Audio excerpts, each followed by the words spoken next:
प्यारे बच्चों नमस्कार। आज हम लोग धर्मवीर भारती जी द्वारा रचित काले मेघा पानी का अध्ययन करेंगे। लेकिन सर्वप्रथम हम लेखक धर्मवीर भारती जी के जीवनी पर प्रकाश डालेंगे। इनके जीवन परिचय से अवगत होंगे। धर्मवीर भारती जी का जन्म सन 1926 इलाहाबाद उत्तर प्रदेश के अंतर्गत हुआ था। इनकी रचनाएं जो है आंचलिक, खड़ी बोली एवं यथार्थ परख से जुड़ी रही हैं। इन्होंने यहाँ पर जो प्रसंग उठाया है, यहाँ का प्रसंग इनका बहुत ही सहज और सुग्राह्य है। वास्तव में धर्मवीर भारती जी द्वारा प्रमुख रचनाएं कनक प्रिया, सात गीत वर्ष, ठंडा लोहा, बंद गली का आखिरी मकान, सूरज का सातवां घोड़ा, गुनाहों का देवता आदि इनकी रचनाएं रही हैं। प्रमुख सम्मान इन्हें जो मिला है वह पद्मश्री मिला है। व्यास सम्मान एवं साहित्य के कई अन्य राष्ट्रीय पुरस्कार भी मिले हुए हैं और सन 1997 में इनका निधन हो गया। धर्मवीर भारती जी बहुत ही लोकप्रिय लेखक रहे हैं। इनका गुनाहों का देवता उपन्यास से लोकप्रियता बहुत ही बढ़ी। इनकी कविताएं, कहानियां, उपन्यास, निबंध, गीत, नाट्य और रिपोर्टाज हिंदी साहित्य की उपलब्धियां हैं।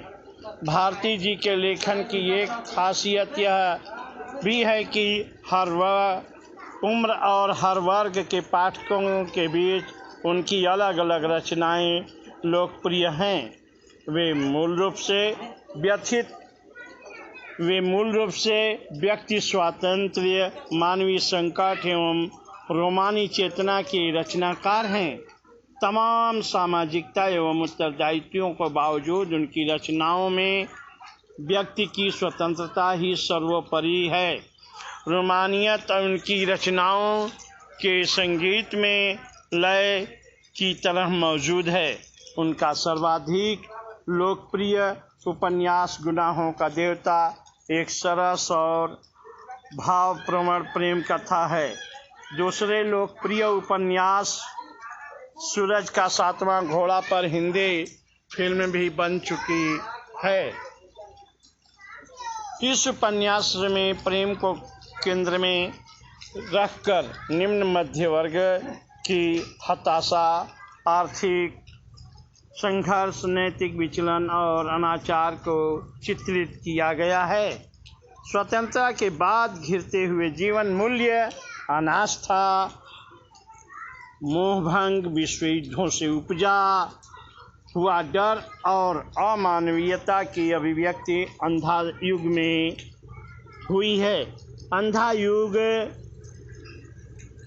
गद्य साहित्य के श्रेष्ठ गीत नाट्यों में है। मानव मूल्य और साहित्य पुस्तक समाज सापेक्षित को साहित्य के अनिवार्य मूल्य के रूप में विवेचित करती है। वास्तव में देखा जाए तो इन विधाओं के अलावा भारती जी के निबंध और रिपोर्टाज भी लिखे हैं। उनके गद्य लेखन में सहजता और आत्मीयता है। बड़ी सी बड़ी बात को बातचीत की शैली में कहते हैं और सीधे पाठकों के मन को छू लेते हैं। एक लंबे समय तक हिंदी की साप्ताहिक पत्रिका धर्मयोग के संपादक रहते हुए हिंदी पत्रकारिता को सजा सवार कर गंभीर पत्रकारिता का एक मानक बनाया। साथियों, इनके विषय में यह संक्षिप्त परिचय रहा। आप इनकी जीवनी को एक अनुच्छेद में संक्षिप्त रूप से लिखने का प्रयास कीजिए।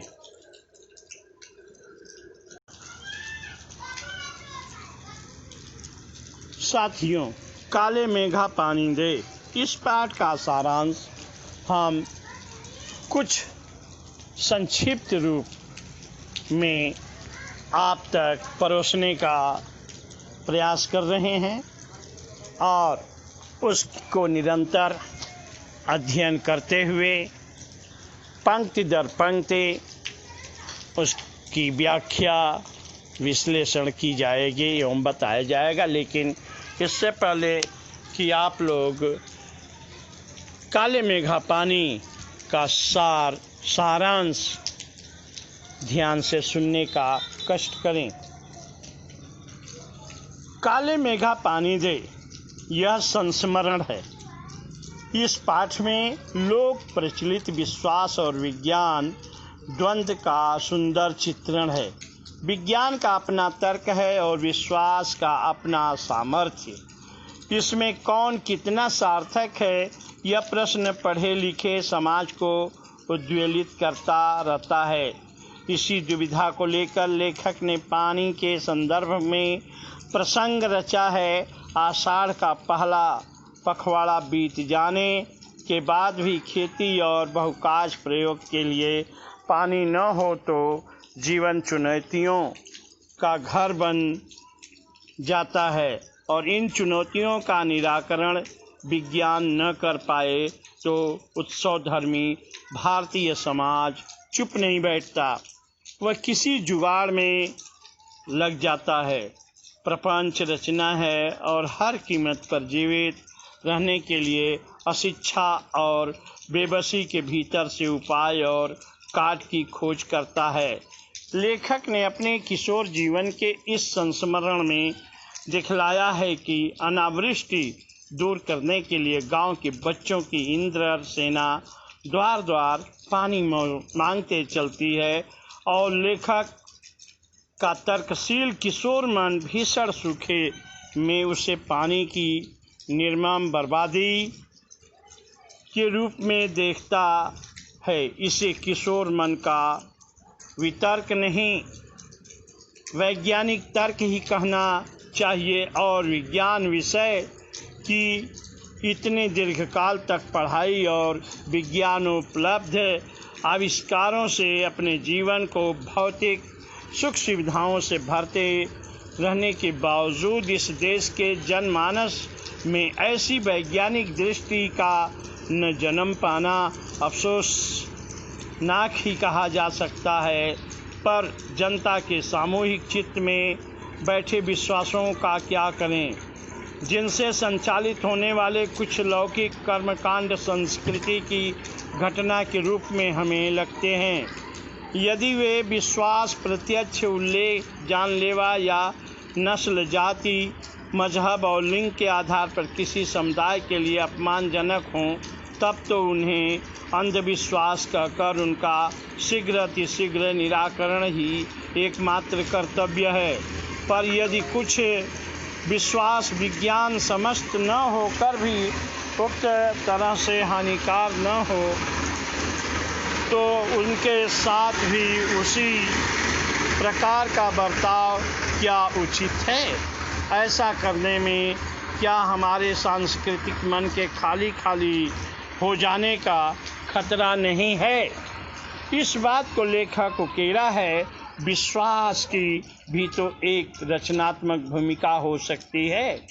आपातकाल में निराशा दूर करने या अधीरता को थामने अथवा विभक्त जन चेतना को जोड़ने के अर्थ में अब सवाल रह जाता है कि बारिश के लिए किए जाने वाले उस भोले प्रयत्न किस कोटि के अंतर्गत और आते हैं। लेखक ने कोई निर्णय नहीं दिया है, पर एक बात स्पष्ट होती है कि जीजी की संतुष्टि और अपने प्रति उनका सद्भाव बचाए रखने के लिए वह उन तमाम रीति रिवाजों को ऊपरी तौर पर ही सही अपनाने को बचपन में बाधा बना रहता था।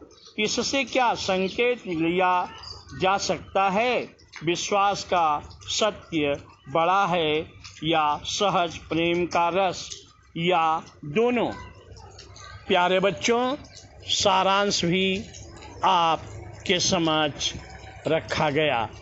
आप इस सारांश को सुन करके सारांश अपनी भाषा शैली में लिखने का प्रयास कीजिए ताकि यह क्रियाकलाप पूरी की जा सके।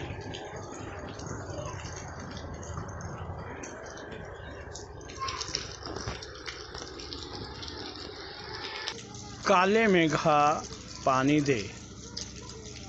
इस पाठ में आए हुए जितने भी कठिन शब्द आपको दिख रहे हैं, आपकी समझ में नहीं आ रहे हैं, कृपया आप इसको लिखें और हमें अपनी दिक्कतों से, परेशानियों से अवगत कराएं ताकि हम उसको दूर करने का प्रयास करें।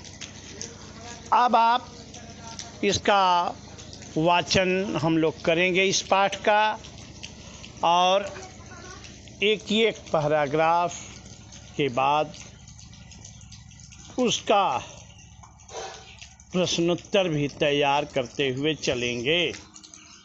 काले मेघा पानी दे। उन लोगों के दो नाम थे, इंद्रसेना या मेढक मंडली, बिल्कुल एक दूसरे के विपरीत।